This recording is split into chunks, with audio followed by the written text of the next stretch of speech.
Bonjour, bienvenue à vos 2 minutes juridiques avec le cabinet d'avocats Lando Associés par VK.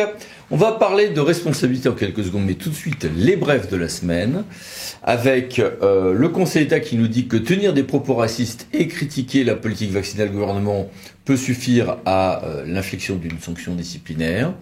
En matière de contrat, ça y est, il faut y aller. On est de nouveau obligé de respecter l'article 58 de la loi AGEC, c'est-à-dire sur l'application REAP, donc de déclarer les dépenses 2023 pour les achats de biens issus du réemploi, réutilisation, recyclage. Il y a des seuils. Quelle attitude aussi l'acheteur public doit-il adopter quand il a des offres identiques présentées par deux filiales ? C'est pas la première jurisprudence sur ce point, mais une nouvelle pierre est apportée à cet édifice par le théâtre de Nîmes. Et nombre de pierres sont apportées à l'édifice des meublés de tourisme. La Cour de cassation, le 11 janvier 2024, a confirmé que l'on ne pourra pas s'appuyer sur des documents postérieurs au 1er janvier 1970 pour supposer d'un bien qu'il était affecté à l'habitation. Ça confirme et amplifie une jurisprudence de septembre précédent. Validation en revanche par la CA de Bordeaux du régime d'autorisation préalable fait dans la métropole bordelaise sur toujours ces meublés de tourisme et une proposition de loi dure qui fait un parcours qui devrait la conduire à un nouveau texte de loi sur ce sujet. Le texte de loi dont on a parlé la semaine dernière, c'est la loi de finances. Et on commence à avoir plus d'informations sur le fait que, le compte financier unique, qui fusionne compte administratif et compte de gestion, va bien être obligatoire à partir de 2026. Je vous ai mis quelques éléments complémentaires sur ce point. En matière de responsabilité, l'arrêt Doublet est définitivement dépassé. Je m'explique. Quand on a un pouvoir de police, une autorité de police administrative, qui est coupable par inaction, eh bien, est-ce que la collectivité concernée devra indemniser une éventuelle victime seulement quand il y a un péril grave? Oui, nous disait l'arrêt Doublet. Eh bien, on a de plus en plus des jurisprudences qui disent que non, il n'y a pas besoin de démontrer un péril grave. Confirmation encore à classer à Nancy. Et puis en matière d'urbanisme, le Conseil d'État a rendu une décision intéressante sur le PLU quand on a une appellation d'origine protégée en termes d'avis de la commission. Donc je vous ai mis ici les références. En matière d'eau, un décret a été publié avec pas mal de choses. C'est surtout une question de définition sur les travaux sur les milieux aquatiques, mais avec un élément important et un peu restreignant sur les curages des cours d'eau, mais aussi mares et autres amas d'eau. Et puis les mini-brèves, que voici et que voilà. Passons à notre grand dossier. Responsabilité pénale dans le monde local, que disent les chiffres? Et oui, parce que tous les ans, en matière de responsabilité pénale, on attend le rapport de l'Observatoire de la SMACL qui nous donne des chiffres passionnants et qui fait une revue des jurisprudences de l'année et qui étudie un certain nombre de choses. Et donc là, un bilan sur 2023 vient en ce janvier 2024 d'être diffusé. Et j'ai voulu regarder ceci avec vous et interroger Luc Brunet, qui est responsable de cet observatoire. Bonjour Luc. Bonjour Eric. Alors, une nouvelle fois, vous avez fait un gros travail, c'est passionnant. Merci. Et on a une confirmation de ce que l'on savait déjà, c'est-à-dire que l'on a une relative stabilité, une petite hausse quand même, des condamnations. Mais en amont de ces condamnations, on a une explosion du nombre de mises en examen et plus encore d'enquêtes préliminaires, même si sur les enquêtes préliminaires, on a moins de chiffres. C'est bien cela. C'est ça, vous avez tout compris. Disons que sur le nombre d'élus locaux poursuivis au cours de la mandature 2014-2020, il y a un cap qui a été franchi très nettement, puisque la barre symbolique des 2000 élus locaux mis en cause au cours de la mandature a été franchie, et nous estimons, avec une augmentation de 55% par rapport à la précédente mandature. Et nous estimons que sur la mandature 2020-2026, on devrait connaître une nouvelle augmentation de l'ordre de 15% à peu près, avec environ 2300 élus qui devraient être mis en cause au cours de cette mandature. Mais effectivement, par rapport aux condamnations, pour le coup, les condamnations sont moins importantes. On constate de manière générale que plus de 6 élus sur 10 qui sont poursuivis bénéficient au final d'une décision qui leur est favorable. Alors, ceci dit, nos chiffres sur la mandature 2014-2020, sur les condamnations, ils ne sont pas encore consolidés. et ils vont encore évoluer à la hausse puisqu'il y a encore des procédures en cours. Donc on pense qu'on va arriver à 750 élus condamnés pour la mandature 2014-2020. Et pour l'instant, on en a recensé un peu plus de 500. Oui, donc on a plus de risques d'être, plus qu'avant, en tout cas plus que dans les années 90 ou début 2000, d'être sous les projecteurs, éreinté par le tribunal médiatique, stressé par la mise en examen, alors qu'en fait on est jugé innocent à la fin. Oui, c'est ça, et une procédure pénale. Une procédure pénale, c'est pas neutre, hein, c'est pas une partie de plaisir, et ça a des répercussions sur la vie personnelle avec les articles de presse qui l'accompagnent et effectivement les désagréments qui peuvent être lourds, y compris sur la vie personnelle, même si au final on bénéficie d'une décision qui est favorable. Alors, si on commence à détailler les infractions involontaires, homicide, blessure parlementaire, pollution bien souvent, reste stable avec en plus l'application de la grille de la loi Fauchon du 10 juillet 2000 qui est bénéfique et qui doit servir de cadre quand on va ensuite calibrer son action. Mais en revanche, on continue à un peu monter en puissance du favoritisme, 432-14, de la prise illégale d'intérêt, 432-12, mais il faut penser aussi au 432-13. Et ça, on est sur des infractions qui sont souvent commises par inadvertance. Effectivement, les manquements de devoir de probité, ça reste toujours le premier motif de poursuite et de condamnation des élus locaux et des fonctionnaires territoriaux, et de très loin.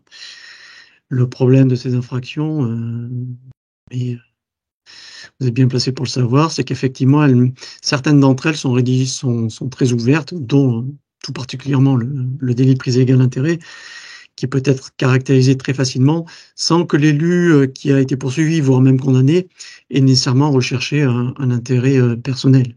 Je cite souvent l'exemple, malheureusement, qui est symptomatique de 4 élus même, qui ont été poursuivis dans une commune rurale de 250 habitants, qui ont été condamnés pour prise illégale d'intérêt pour le vote d'une malheureuse subvention de 250 € à une association qui organisait la fête de la poterie au village.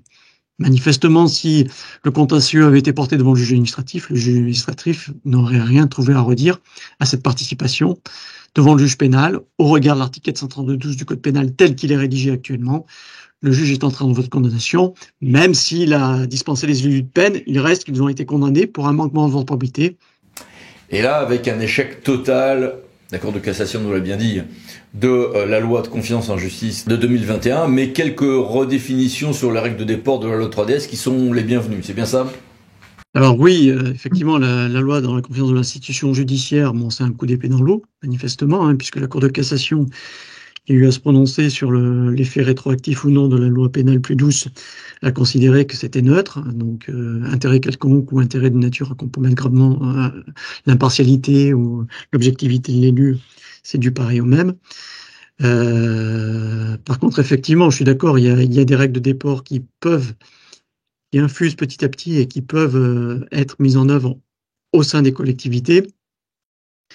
Il n'en demeure pas moins que je pense que ce ne serait pas du luxe de retoucher l'article 432-12 du Code pénal pour mieux cibler la répression sur ceux qui ont vraiment porté atteinte à l'intérêt général. Il n'est jamais de bonne politique pénale de mettre dans le même sac des prévenus qui sont malhonnêtes avec des prévenus qui sont de bonne foi. Et on voit malheureusement, au travers des exemples que vous pourrez trouver dans le rapport, qu'on peut vraiment se retrouver devant le juge pénal, alors que non seulement on s'est rien mis dans la poche, mais en plus on a poursuivi l'intérêt général. Donc c'est plutôt gênant. Mais au total, vos chiffres le disent bien.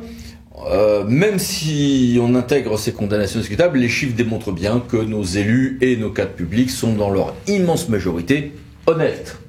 Oui, alors toute infraction confondue pour les élus, l'ensemble des élus locaux, y compris un élu sans délégation ou un élu de l'opposition qui peut engager sa responsabilité pénale, par exemple pour diffamation, le taux de mise en cause pénale de l'ensemble des élus locaux est de 0,35%. Vous voyez, très très loin du tous pourri, évidemment.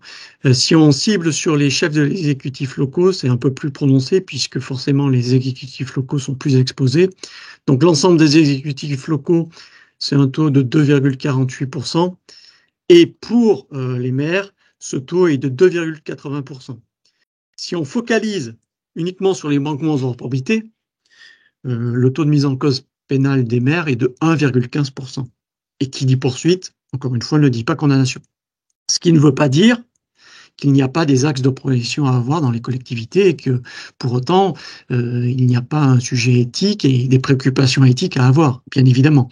Mais il faut prendre du recul, évidemment, par rapport à ce sujet. Les chiffres sont un peu plus bas pour les cadres territoriaux que pour les élus. Bon, c'est vrai aussi que pour la prise d'égalité d'intérêt, il y a moins de difficultés à faire cohabiter sa vie professionnelle ou son mandat avec la vie personnelle. Mais pour les fonctionnaires, on note une petite montée en puissance des questions de violences sexistes et sexuelles. Alors effectivement, sur les fonctionnaires territoriaux, alors de manière générale, les fonctionnaires territoriaux, en valeur absolue, sont 2 fois moins exposés que ne le sont les élus.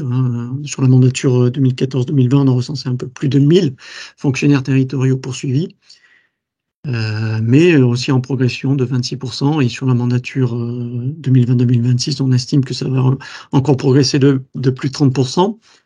Dans les contentieux, effectivement, il y a les manquements au droit de probité, comme les élus. C'est le premier motif de poursuite et de condamnation des fonctionnaires territoriaux, et de loin. Mais effectivement, on a relevé que les violences sexistes, alors les violences sexuelles constituaient une zone de contentieux pour les fonctionnaires territoriaux. Alors, il faut relativiser dans la mesure où en nombre, ça reste peu important, mais c'est quand même le 3e motif de poursuite des fonctionnaires territoriaux sur la mandature 2014-2020 et le 2e motif de condamnation. Donc voilà, c'est un sujet effectivement sur lequel les collectivités doivent se sensibiliser. On peut penser que c'est aussi dans le prolongement du mouvement MeToo que des affaires ont pu ressortir alors qu'elles étaient étouffées avant. Ça ne veut pas nécessairement dire, attention, qu'il y a plus d'affaires de ce type actuellement, mais c'est peut-être qu'elles sont mieux traitées aujourd'hui. Et puis, un petit point de vigilance qui vous inquiète, qui nous inquiète tous d'ailleurs, sur la protection fonctionnelle, surtout en prise d'égalité d'intérêt. Oui, un point de vigilance sur l'octroi de la protection fonctionnelle avec un arrêt important de la Chambre criminelle qui a été rendu le 8 mars 2023, où un élu qui a été poursuivi pénalement pour prise illégale d'intérêt a sollicité le bénéfice de la protection fonctionnelle. Il a bien pris soin de ne pas prendre part au vote ni au débat. Néanmoins, il a été poursuivi sur initiative du parquet pour détournement de fonds publics et la Cour de cassation a répondu qu'effectivement un détournement de fonds publics pouvait être caractérisé dans ce type-là, estimant que la protection fonctionnelle ne pouvait pas être accordée lorsqu'il y avait des poursuites pour prise illégale d'intérêt. Et ce qui est gênant, c'est que la Cour de cassation adopte un peu une formule de principe, ce qui interroge effectivement sur le champ de la protection fonctionnelle. Donc autant la protection fonctionnelle, lorsque l'élu est agressé dans l'exercice des fonctions, ça ne posera pas de difficulté. Autant lorsque il s'agit d'une mise en cause, et c'est pareil pour les fonctionnaires, il faudra être vigilant et se demander si l'octroi est vraiment dû, parce que il peut y avoir, entre guillemets, un deuxième effet qui se coule avec de nouvelles poursuites pour détournement de fonds publics. Donc un point de vigilance à avoir sur ce point. Oui, ça avait déjà été jugé par la Cour de cassation pour le favoritisme.